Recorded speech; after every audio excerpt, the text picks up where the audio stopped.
고점 형성은 한 번 더 될 수 있다. 전기차에 대한 어떤 수요가 한 번 더 폭발할 수 있을 것이다 라고 보고 있고, 그 시점은 2025년을 근처로 이제 만들어질 거라 보기 때문에 고점은 앞으로 충분히 더 만들어질 수 있다. 그때가 진짜 수요가 폭발하면서 가격은 떨어지지만 판매량이 증가를 해버리게 되면서 전체적인 매출은 늘어나는 효과, 그렇게 보시면 될 것 같습니다.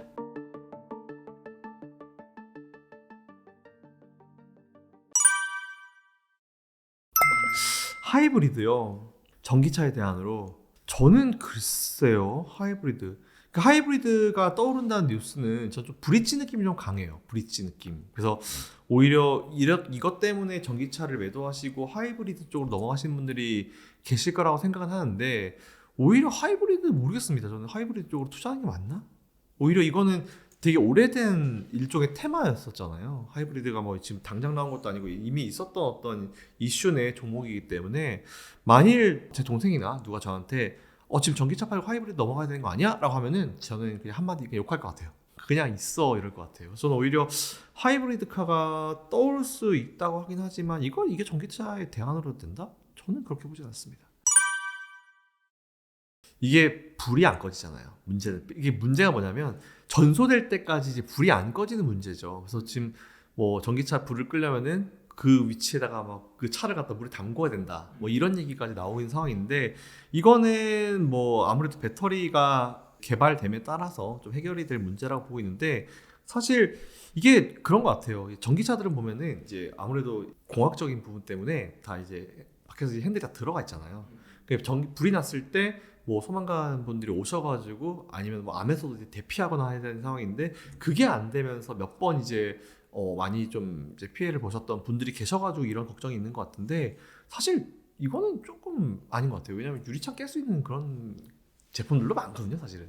그래서 저는 오히려 이게 걱정이 돼가지고 이제 전기차를 못 산다라고 하는 거는 좀 우리가 걱정할 수 있는 부분은 분명히 해요. 그리고 내연기관차에 비해서 조금 더 걱정이 되는 부분이 맞긴 맞지만, 그렇다 하더라도 이거는 결국은 이제 전기차 업체들이 다 너무 잘 알고 있는 이슈들이고 또 해결할 수 있는 부분들이 많기 때문에, 그리고 많이 해결이 되고 있기 때문에, 이런 걸 우려해가지고 전기차를 못 산다고 하는 건 조금 저는 걱정이 좀 많습니다. 이렇게 말씀을 드릴 것 같아요.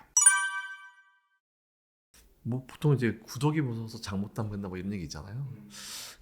이게 저 그런 얘기 들을 때마다 그건 진짜 그런 것 같아, 이렇게 제가 생각이 드는 거는 아직은 좀 없었어요. 그냥 있는 그대로 말씀드리면 깔려고 그냥 이유를 찾는 느낌이랄까? 네, 너무 억지성으로 걱정거리를 이제 만들어내는 느낌이 좀 강합니다. 근데 사실 걱정거리를 만들어내면은 한도 끝도 없어요, 솔직히. 굳이 뭐 그런 걱정까지 우리가 할 필요가 있을까요? 뭐 전기차가 만일 좀 더 많이 더 이제 일반화 된다라고 하면은 그런 거 생각해가지고 이제 더 주차장 같은 경우도 신경 쓰겠죠. 더하기 전기차 만드는 기업들도 이제 그게 문제가 돼가지고 판매가 부진하다고 하면은 어쨌든지 그거 갖다가 이제 커버링 하려고 하겠죠. 그래서 오히려 저는 그런 걱정 별로 없는 것 같아요. 왜냐면은 이번 사이버트럭 나온 거 보면 무겁잖아요. 스테인레스이기 때문에. 그렇게 해서 오히려 저는 너무 그런 거를 생각을 안 하고 있는 것 같아요. 제작하는 기업 입장에서도 경량화에 대해서 아직까지 생각을 안 하고 있는 것 같은데, 너무 우리가 좀 걱정이 앞선 게 아닌가 생각했습니다. 우스갯소리 이런 얘기 들을 수 있겠네요. 무거우면은 차 뒤집어지지가 않겠네요. 이런 장점? 저는 거의 그 수준이라고 봐요. 그렇게 얘기하는 것들은. 제가 지난번에도 한번 말씀드린 적이 있었을 것 같아요. 이런 기업들이 투자를 이어간다라고 하는 거는 아직까지 그들은 이걸 갖다가 정말 크게 생각하고 미래라 보는 거예요. 그래서 저는 이게 위기 상황 때 대기업들이 어디에 투자하고 있는지를 좀 보시라고 말씀드린 적이 있잖아요. 근데 똑같습니다. 어쨌든 투자를 줄일 때까지는, 공장 증설을 줄일 때까지는 여러분들이 계속 투자를 이어가셔도 된다. 이 정도 말씀드리겠습니다. 저는 사실 감히 좀 그런 말씀 드리고 싶어요. 뭐 되게 다양한 의견이 있겠지만, 뭐 저는 개인적인 의견 드리면 고점 형성은 한 번 더 될 수 있다. 네, 어차피 전기차 수요가 한번 튀는 시점이 분명히 올 거예요. 제가 최근에 이제 여러 가지 분석 자료가 좀 있었는데, 골드만삭스 자료를 어차피 좀 한번 띄워드리겠습니다. 그 골드만삭스 자료를 보시면 어차피 이게 2025년도 기준으로 생각을 했을 때, 지금 최근에 보면요, 이제 이 양극재와 음극재 가격이 되게 재밌는 게, 양극재 가격은 지금 수준이 예전 수준으로 맞춰진 거예요. 2018년, 19년 수준 맞춰진 거거든요. 근데 이게 2022년도에 왜 빵 떴냐면, 그때 러시아 우크라이나 이슈가 발생했잖아요. 그러면서 원자재 가격이 다 올라가면서 양극재도 같이 올라갔거든요. 그 당연히 양극재 파는 기업들은 그때 이제 매출이 잘 나올 수밖에 없겠죠. 그죠? 근데 그 이후에 양극재가 다시 가격이 떨어져요. 근데 그 양극재 가격이 떨어지니까 막 되게 위기설을 얘기를 하거든요. 근데 오히려 팩트는 뭐냐면, 오르기 전 수준으로 지금 양극재 가격은 내려왔습니다. 그러니까 원래 균형 가격으로 지금 내려온 거예요. 그렇기 때문에 오히려 저는 그런 걸 봤을 때는 오히려 이게 걱정할 건가? 이게 정말 밑으로 쭉 떨어지면 모르겠지만 그 전으로 온 거기 때문에 오히려 저는 이게 균형 가격이 지금 정도가 맞는 것 같다 이런 생각을 좀 가지고 있고, 그리고 2025년도쯤 되면은 보조금이 없이도 이제 전기차에 이 들어가는 배터리 이 가격과 그리고 내연기관차의 가격이 거의 일치합니다. 그러니까 똑같아져요. 보조금 안 받아도 내연기관과 전기차의 어떤 가격 자체가 가격이 비슷해지겠죠. 그때 되면은 똑같아져요. 그럼 당연히 전기차는 잘 아시겠지만 그때 뭐 아까 말씀하신 것처럼 이제 위험도라든지 이런 게 좀 많이 개선이 된 상황이라고 하면은 가격이 똑같고, 이쪽 전기차 충전하는데 어쨌든 뭐 충전기 인프라도 좀 많아져야겠죠. 많아졌다는 전제에 봤을 때는 충전도 싸게 할 수 있고, 그러니까 들어가는 비용 자체가 내연기관차보다 확연히 낮아요. 당연히 이렇게 이 시점이 되면 저는 오히려 전기차에 대한 어떤 수요가 한 번 더 폭발할 수 있을 것이다 라고 보고 있고, 그 시점은 2025년을 근처로 이제 만들어질 거라 보기 때문에 고점은 앞으로 충분히 더 만들어질 수 있다. 그때가 진짜 수요가 폭발하면서 오히려 저는 이제 그거죠. 가격은 떨어지지만 판매량이 증가하면서, 판매량이 증가를 해버리게 되면서 전체적인 매출은 늘어나는 효과, 그렇게 보시면 될 것 같습니다. 이게 좀 되게 재밌죠. 이제 애국 마케팅이 안 된 건가 보면은, 테슬라는 이제 미국 기업이잖아요. 어쨌든 여전히 이제 중국 내에서 인기가 많다라는 걸 우리가 한 번에 알 수 있는 그런 내용들이고, 그리고 2위부터 4위는 뭐 비아디 같은 경우는 어쩔 수 없어요. 비아디 같은 경우는 어쨌든 뭐 이렇게 싸게 그냥 LFP 넣어가지고 싸게 만들어 버리니까, 뭐 중국 어차피, 그리고 얘는 최근에 해외로 좀 많이 나간다고 하긴 하지만 여전히 중국 내에서 판매량이 압도적으로 많기 때문에 이건 내수용이죠 사실은. 그래서 오히려 이거를 그렇게 내수에 팔았는데도 2위부터 4위고 1위가 테슬라한테 뺏겼다라고 하는 거는, 우리가 테슬라가 여전히 이 중국에서 굉장히 경쟁력이 있구나, 중국이 꽤나 큰 전기차 시장인데 경쟁력이 있구나 라고 생각하고 있는데, 어쨌든 비아디도 이게 판매만 하면 되는 게 아니고 이게 빨리 인프라를 만들어 놔야 돼요. 충전할 수 있는 시설을 더 팍팍팍 늘리고 해야 되는데, 그게 못 따라가면은 사실 전기차를 사놓고 충전도 못하고 그냥 버려놓는 상황이 발생할 수밖에 없거든요. 근데 그게 어느 정도 분기점에 오게 되면은 이게 당연히 이제 매출, 이 판매 둔화로 오게 됩니다. 그래서 저는 비아디가 그 시점이 머지 않았다라고 보고 있어가지고 적절한 어떤 인프라의 증설도 같이 좀 필요하다라는 좀 생각을 말씀드리겠습니다. 중국은 사실 보면 한번 이런 사업하게 되면은 왁 달려들어요. 전기차 기업도 10개가 넘어요, 중국은.